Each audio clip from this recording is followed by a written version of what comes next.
Welcome to the Dragon's Library, your source for games, movies, shows, and more.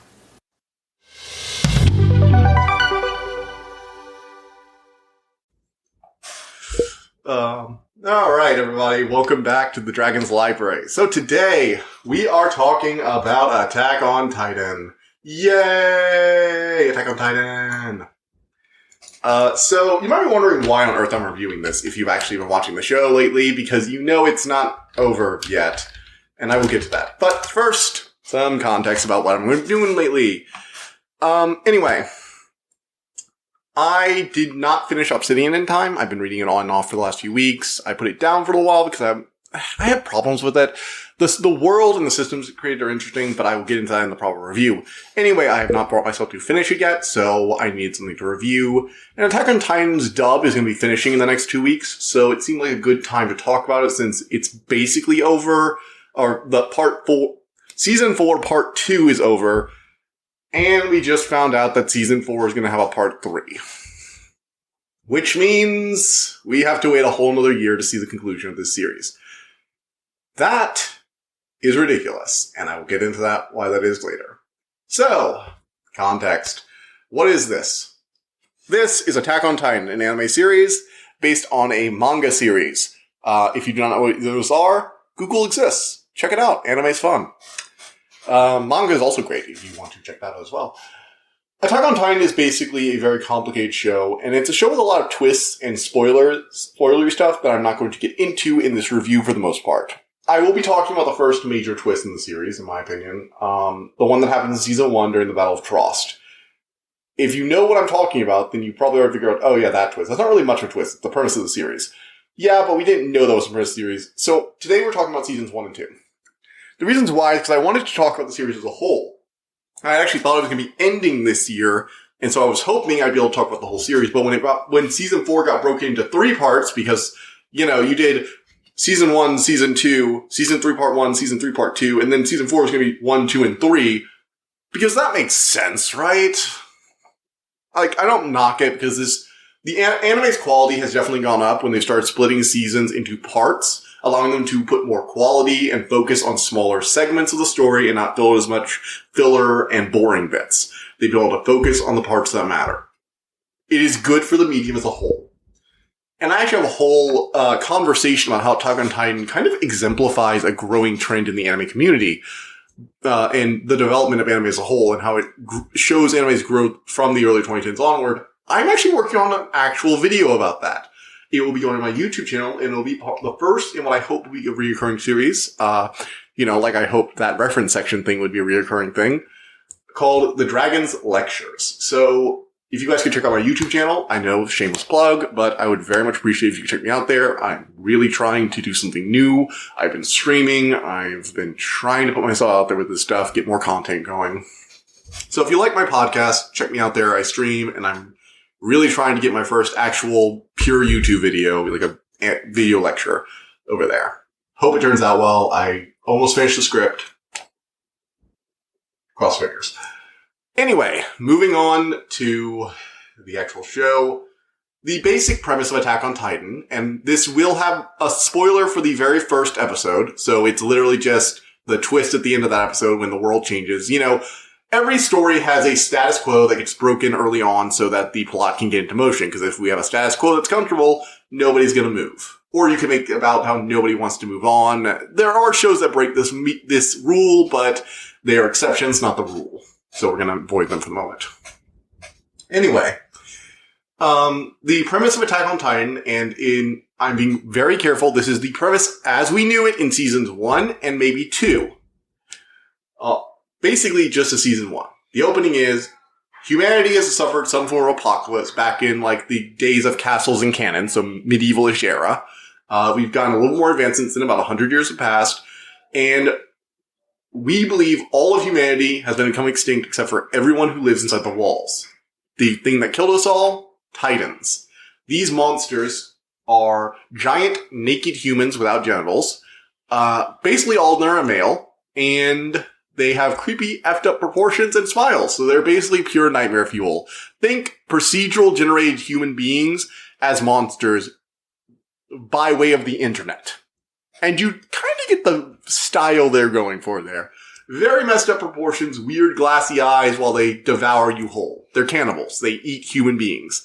And it's made very clear early on, they don't eat us for sustenance. They actually draw power from the sun like plants. No. They eat us because they have an insatiable urge to eat us, and when they eat too many of us, they hack us up in a hairball. So yeah, they exist only to kill us, nobody knows where they came from, and the only reason humanity's left at all is because we're behind 3 giant walls. Rose, Maria, and Sina.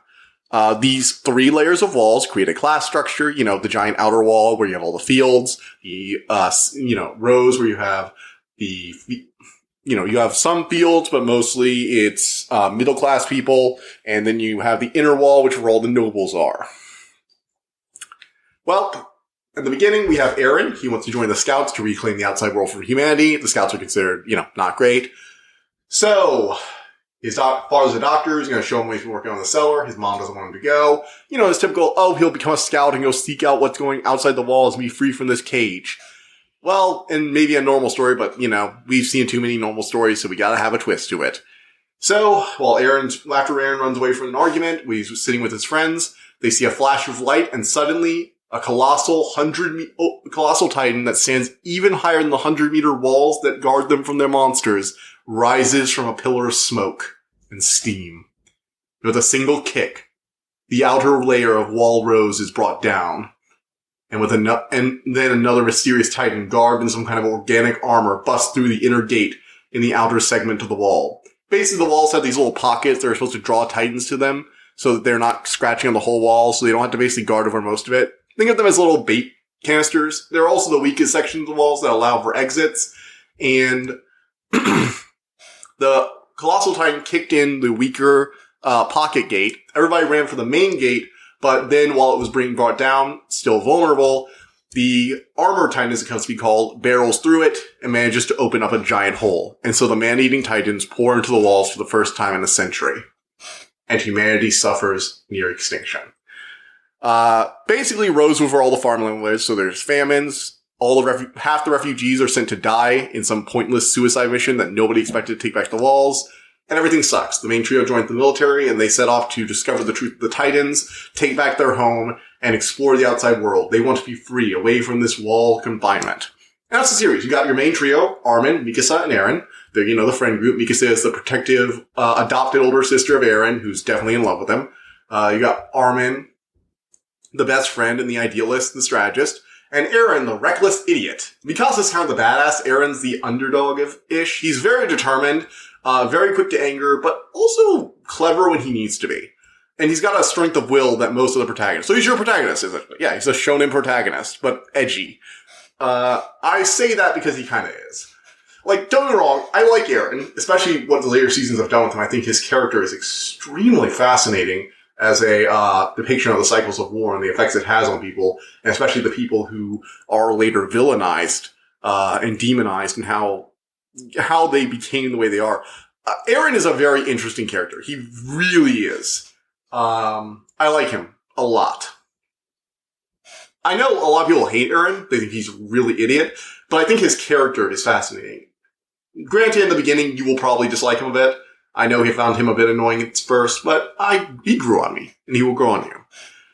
Mikasa is basically the perfect soldier. She's the prodigy. She's kind of emotionally distant, but she has this deep, uncaring, unafraid of her own mortality obsession with Eren after he saved her life. Armin is their kind of cowardly strategist, but he's extremely intelligent, able to put things together very fast, and kind of the optimist of the group in a weird way. So the 3 of them join the military. They meet some background characters, some, extensions of the cast. You got the, other top recruits of their class, and they set off to go kill some Titans, join the Scouts, and everything's gonna be happy. Nope, Attack on Titan is one of those shows like Game of Thrones where side characters will get dropped with no remorse. They get more tactful about it in later seasons, but in the first season in particular, they're willing to just knock off characters. Don't get too attached to anyone who, let's just say don't get attached to anyone until you get to at least the second season. You have an idea of who might actually live. And even then, be careful who you get attached to. I know that's almost a spoiler in and of itself, but yeah.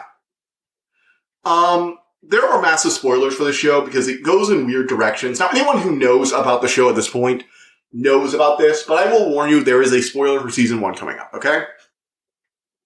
I'm not going to do it right now. I'll let you know about it, but it is going to be coming.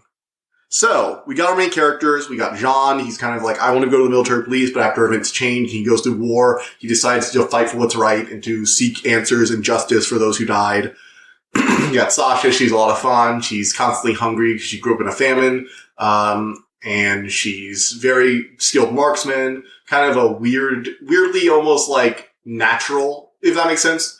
So the main gimmick of it is to fight Titans, they have to cut up this small spot at the back of their necks, and they have to use basically Spider-Man maneuverability gear that shoots grapples and launches steam to propel them through the air.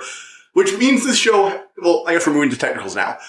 The technicals of the show are fantastic. From season 1 all the way through, this show has always been a sight to behold. Zipping around the ODM gear, the characters are flying all over the place. When this scene wants to impress you, holy shit, it will impress you. Now, I'm kind of mentioning stuff from season 3 and 4 here, but oh my god, the scenes! I can't even comprehend how someone planned something like this out. Humans are not... Alright, let me tell you something, a little fact about humans. We are shit at maneuvering in 3 dimensions. We're not meant to, because humans, despite existing in a 3-dimensional world, move on a 2-dimensional level. If we're climbing straight up and down. If we're walking over a flat surface, even if it's at an angle, even if we're going over a hill. We don't fly.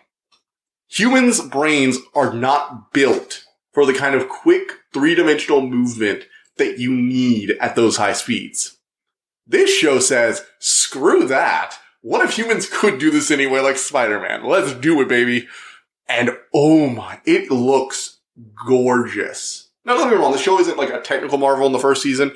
I think it's gotten really cool looking in the later seasons, although some of the CGI effects kind of dilute some of the 2D early stuff. And it's gone through a stylistic change as it's progressed. Like, it's a really old show. This started when I was in high school in 2013, and will be finishing in 2023, which means it has been around for over 10 years. That's impressive. That's just impressive. You might be wondering, how does a 4-season show last this long? There was like a 5-season break between 1 and 2. That's why. But no, this was a really good show. It had a lot of good stuff in it. And quite frankly, it deserves all of it. Now, the early seasons do have problems. And a part of me wants to talk about it because they do dispose of characters and they want you to be upset about them. But really, it's just... In the first season, a lot of the characters are ones we don't get too attached to. So they're kind of like shock deaths. But as the series goes on, they kill off characters with more precision. Like, when they kill someone, they want it to hurt. So they kill off the people you actually might care about and who they built backstories and actually built a, a plot around. They have a character arc. You've seen these people. You like these people. And that's what happens. So, yeah. All in all, it's very good. I like it, technically, and now we're getting into the rating. The dub is trying my patience at times. I actually watched this in subbed, and I have a complicated relationship with the sub and dub. For those of you who don't know, anime are subtitled first, which means they're Japanese audio with English subtitles, but eventually, later on, a dub will come out. Now, when I was watching this, it was one of the first anime I watched concurrently with its release, meaning it was one of the first new releases I was introduced to. And that's one of the first times I decided to skip ahead a few episodes by watching the sub. Because the sub is always at least like 2 or 3 episodes ahead of the dub. Unless it's like really new stuff, and sometimes the dub will only be a few episodes behind, but generally speaking, you're around 3 to 4, between 2 to 4 episodes apart from the dub and the sub.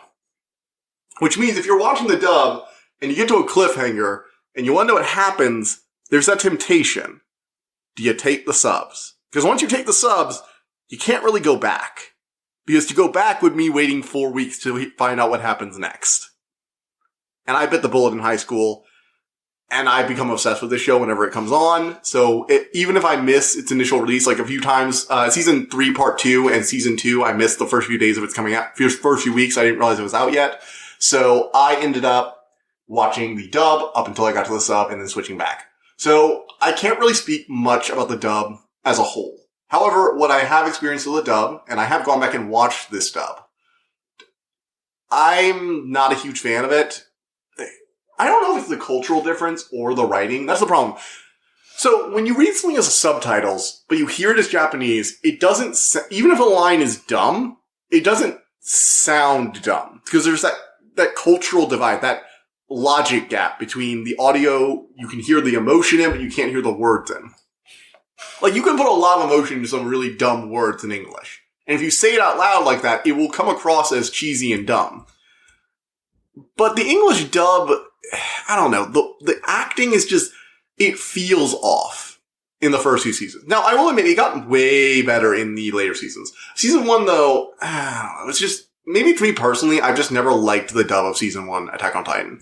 Eren comes across as way whinier, and it might be because I can't understand him completely in Japanese, and I'm filling in a lot of the nuance in the subtitles. Maybe that's me making stuff up in my head. I can't decide, so I'm going to say it's I would personally prefer the subtitles, because when you hear something dumb, you can just take it in stride. If you hear it in dumb in English, you're going to take a pause. So I usually prefer the subs there. It's just my personal preference. It's fine. But, yeah. So that's just my personal opinion. You can watch either subbed or dub. The dub of Season 4, Part 2 will be finishing up on May 4th. So, if you're waiting to binge the series, don't worry. You only got like 2 weeks left. All in all, this is a really good series. The first season, I think, is on Netflix. I don't think Season 2 is, though. You'll have to go to Funimation or Crunchyroll. It's weird how Netflix has only the first season. Just bizarre. So, I've talked about the show as much as I can without getting into the twist that comes halfway through Season 1. And it sets off the overarching mystery of the show because it explains a lot, but also doesn't. Okay. So, near the beginning of Season 1, after the training montage is finished, there's a battle in the city of Trost. Just like Eren's hometown, it's one of those outskirt cities that's used to lure them out as Titan bait. These were designed even in the internal walls, just in case they got through. That means the Colossal Titan shows up, he kicks in the door, and now all the forces are trying to arm themselves and protect this place so the Armor Titan can't breach the second wall, because if they breach the second wall, basically all their farmland is gone, and they're screwed. Like, this is it. If they lose here, and humanity has very clearly, consistently, only ever come out neutral with the Titans. Like, at best, they managed to hold them back. They've not won a single battle against the Titans, really.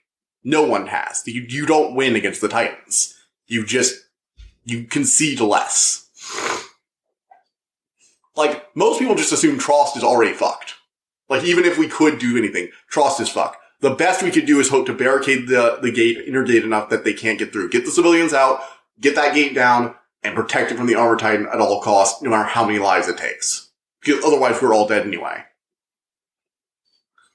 But, midway through the battle, Eren's team gets got. Now, these were side characters, not a lot of the core cast, but Armin was there, and he gets the only survivor. Eren loses an arm and a leg to a Titan that jumps up when he tries to get revenge for a friend and recklessly charges in without looking, because he's a bit of a hothead. And he loses an arm and a leg. And just like that whole triumphant hero moment turns into oh shit, they're all screwed, aren't they? We're watching a horror series. And it basically turns into a horror montage. Like, all of them get devoured alive. And Armin is the last one, and Eren's still bleeding out on the roof, and he just sees it and he's like, no. So Eren somehow manages to launch himself into the mouth, throw Armin out, and hold it up. He tries to get out, but, he lost the leg, and this is how he loses the arm. It gets bit off, and Armin screams at the knowledge of his own friend. The Titan manages to leave him alone. Others think it might have thought he was just dead, because he's lost everything. How is he going to tell Mikasa that, Eren's dead? He's basically assuming she's going to kill herself. She almost does, to be honest. And yeah. But then, something happens. There's a Titan. After everyone's screwed, no reinforcements, supplies are gone, all the cadets are stranded. Their superiors have vanished behind the walls, everyone's just left them to die. And they have no supplies. They're running on empty on gas, and once they run out of that, their ODM gear will be useless, and they'll be sitting ducks. Mikasa leads a brilliant charge back to the base, but she runs out of gas. However, on the way, though, they discover a Titan. A different one. It's attacking all the others, and they use it to get to the base. They get in, refill, And they go back to see the Titan. Obviously, we should probably look at that thing. It's weird. Maybe we could use it as a weapon. It's a Titan that doesn't attack us and only attacks Titans and does a lot better job at killing them than we do. But the others have cannibalized it and it's basically gone. But then they see something rise from the mound of meat. Eren emerges unscathed from its nape. And we learn that Eren has the ability to turn into a Titan. His father, from what we saw in the flashback, injects him with something strange, tells him he has to do it to avenge her, to avenge us. And, he's gone, presumed dead. Eren barely remembers this only after unlocking the ability, because he has a huge chunk of his memories gone, which is not a good sign. And humanity reacts in a calm, measured, and understanding. No. The second they get back, their commanding officers are already questioning whether they're human or traitors and try to blow them up with a cannon until a cooler head prevails. Particularly General Pixis, who's like, hey, I'm not really sure what you are, but quite frankly, you're the only chance we've got, and if you say you can help us, fine. There's a big old rock over there. Do you think you can move it? I have no idea. how to use power. Okay, let me ask you again. Are you willing to try? So humanity takes a single victory against the Titans, and now we have questions. Okay, humans can become Titans. Are all the Titans human, or are they something else? If Eren can turn to a Titan, and the armored and colossal Titan vanish without trace, it's very clear they must be like Eren. So who are they, and why are they doing this? If they're humans like Eren, or Titan shifters, or whatever the heck they are, why are they doing it all? These questions all get answered, and holy shit is a ride. I actually had the identities of the armored and colossal Titans spoiled for me because I made the mistake of looking at the wiki to confirm something with a friend and actually got spoiled on the manga. Wikis. If you're doing an anime and a manga, you separate the manga and anime pages so you don't spoil people. It's very rude. But the show actually knew everybody got spoiled on that, so season 2 actually did some fun stuff. Season 2, yeah. Was it season 2? I think it was season 3, actually. No, it was season 3, right? That had all that. But yeah. So this whole show is basically, it went from like Spider-Man, David versus Goliath to organic mech fighting. And it is really cool. The series has a fascinating world with loads of secrets, mysteries, and action. This is a good series. That's what I'm trying to say. It's an amazing series. Anyone who has not seen it yet that likes this kind of show, if you like lethal shows, if you like shows with good casts of characters, if you like shows that are a bit depressing but end optimistically, you might like this. If you like the idea of seeing crazy Spider-Man-like movement styles with people fighting using bladed weapons to cut the napes off giants, this is the show for you. This show is like an action, high animation smorgasbord. It is not always gorgeous, like sometimes they cheap out, but when they want to show you how to animate something, they will show you some amazing shit. And it's basically about humanity's will to survive.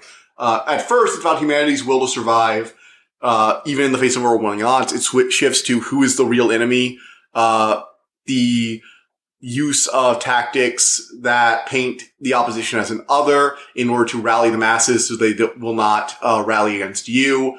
You know, the idea of elite using the larger threats to prevent the lower classes from getting in their way and allow them to keep their power. You have things where essentially you're able to do a lot of weird stuff. And it's all fascinating. No, I'm serious. It's amazing. I love it. I love this entire show. Even with all its flaws, I think the first season has often been described as like a roller coaster ride. The second season is too, but I liked it. It's a fun roller coaster ride, and although the depth is small at first, it builds. I'm trying not to talk about that too much because again, I'm working on a video that's talking about how this anime evolved over time.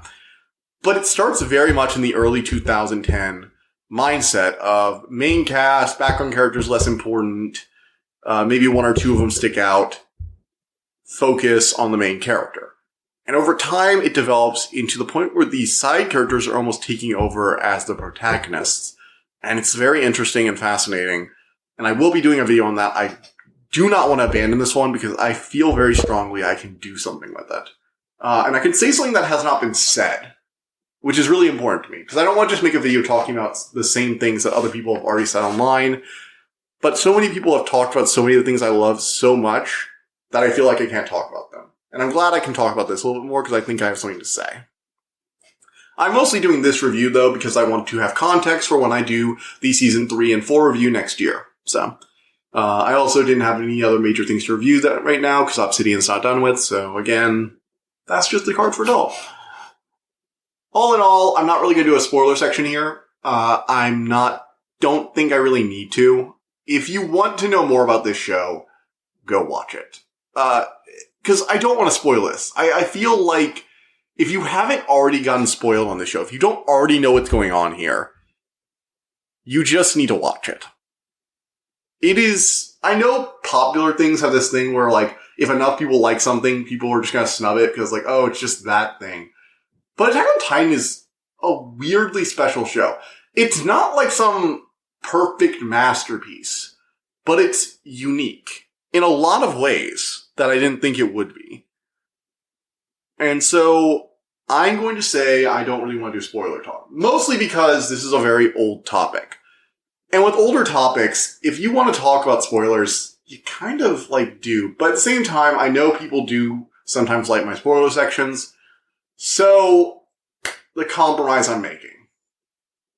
I will not be doing a full spoiler breakdown of the full 2 seasons of plot. I will be talking about things I like about it, and leave you with the others.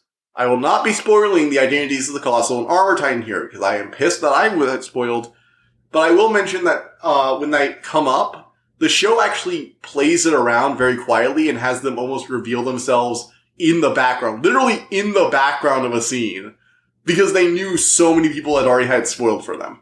They wanted it to feel like a blow that comes out of nowhere. Even if you knew even if you knew the blow was coming, you didn't expect it right then, did ya? So it's like, I know you're gonna punch me soon. It's like, I can talk for a second. Oh, you tell me right now! Because you weren't looking. That just impresses me. Like, most shows, when they have that twist spoiled, they try and, like, change the plot so they can actually have a twist. This show is like, well, people already know. But what if they didn't expect it here? It's beautiful. I love it. Fantastic. So yeah, we are in full spoiler mode right now. Let's go. Okay, so Eren joins the Scouts. He's put on under Captain Levi. He's basically the badass, I can do anything, I'm the unstoppable killing machine captain, who actually is an unstoppable killing machine. Like, if anybody's gonna survive this, it's gonna be Levi, in my opinion. He's a freaking badass. Like, Mikasa is good, but Levi is basically, what if Mikasa had been doing this for 10 years? He is dumb. And then you have, Commander Irvin. He is the commander of the Scouts. He's basically Armin plus 20 years. So, freaking genius plus experience, you know. He sees Armin almost like a potential successor recruit. And yeah, they go on a mission. They find a third sentient Titan, the female Titan, and they get wrecked. So they're bringing Eren back. The basically the thing was they had to show Eren was useful on a mission, and they couldn't due to the female Titan making them retreat. She managed to escape them.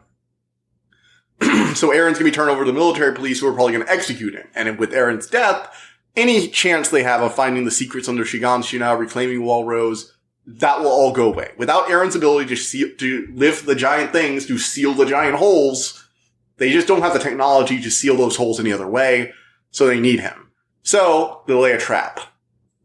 And they figure out who the female Titan is due to various clues that you yourself probably could have figured. You know, most people figured out who it was. It was this girl called Annie, this cold, distant recruit, a part of the cadets, who decided not to join the Scouts and instead joined the military police. They corner her. She realizes what they're doing, though. It doesn't fall for their trap. They try and stop her because all Titan shifters have to be injured and have a purpose when they're using their powers. So basically you need to restrain one very tightly to prevent them from drawing blood. But turns out she had a ring with a small little blade in it, and that's all it took, is a single cut. And boom! Organic body out of literal dust. The Titan appearances are really cool. I love it. They always have like orange lightning going off and this explosion of steam. They put a lot of thought into how Titans would work. even if it is very fantastical. And I really do enjoy that. They have this like crazy section commander, Hanji, who's all about it. Her and Eren fight in the middle of one of the inner cities, one of the outskirts middle cities. So it's kind of like it's like lower upper class, if that makes sense. And they manage to capture her, but she uses her ability to harden her Titan skin. And apparently she turns out she can use it even when in human form because she uses it to encase herself inside a crystal sphere. And she's basically in stasis. They're all pissed because, hey, we did everything we could. We captured her, but she won't talk because now she's trapped in a place we can't get to her. But, season 1 cliffhanger, the wall falls away to reveal, dun dun dun, it is a face. A Titan face. The walls are Titans! Okay, you don't understand the context of this scene. Like, no, you literally can't. Okay? You cannot understand how this felt when it first aired. Especially not in the years after. People were going nuts over this scene. This scene drove me mad as a kid. Because when season 1 aired in 2013.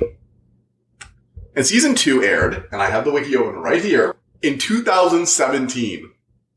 4 years. We lived with this plot twist, not knowing anything, for 4 years.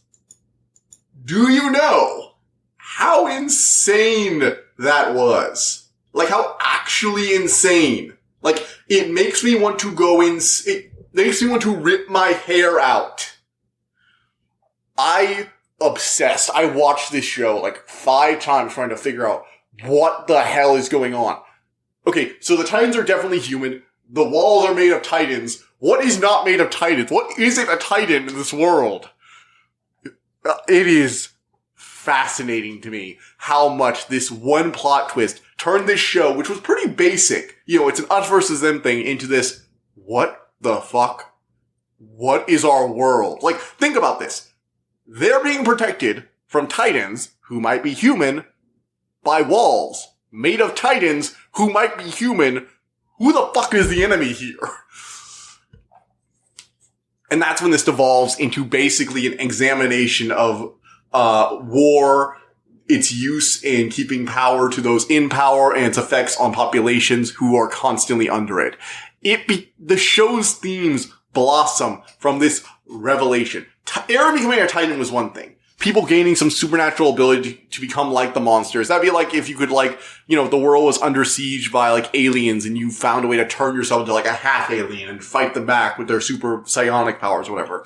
It's a leap, but it still seems like they're special, like maybe these Titan shifters were humans who gained the power of Titans. Hint, hint to anyone who's seen the show. But maybe the others weren't. We didn't know that the other Titans were guaranteed humans. We didn't. But we shortly learned, yes, they most certainly are. In season 2, Connie, one of the other recruits' village, goes missing. And a group of Titans are found in the walls. A strange beast Titan leading them. They were turned into Titans. It's not even doing. Connie finds his mother, this deformed miniature giant head Titan that can't move. And it's her. He knows it's her. And they immediately realize what the fuck is going on. And just like that, the entire dynamic of us versus them is destroyed.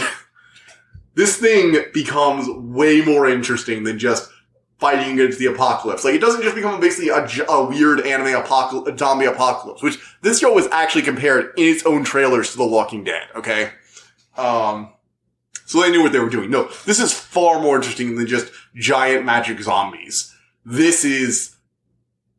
It's just so interesting. It's an examination on the effects of war and its distortion of society. It is wonderful. And I love it. I love it. Like, this show speaks to me on so many levels because I am the kind of person who really enjoys feeling miserable and depressed after reading something sometimes. No, I'm entirely serious. I enjoy that. If a show has a main character breathing out their last as everything they fought for burns around them and they at least find peace in that final moment, I can get behind that. I can read that, feel that, because I don't usually feel that shit in real life. And you know what? I enjoyed it feeling miserable and depressed with him. I enjoyed it. I mean, my favorite things are Bloodborne and Dark Souls. Like, again, I enjoy feeling miserable and depressed. But I also kind of like that bittersweet, where, yeah, everything's ruined. Nothing can ever be the same. But we have something, and it's not better than nothing. Like, that kind of moment of, I've lost everything. It's one of the reasons I really like Uprooted by Naomi Novik. The war with the wood destroys them. They lose so much to that war, to the wood. And in the end, they find out the truth, and it just, the entire thing, everything they did, everything they fought, it just becomes this bittersweet taste in your mouth. This kind of quiet tragedy where no one was right or wrong. Everyone has been wronged. Everyone has wronged others, and we will continue to do so. And the best you can hope for is that someone will stop.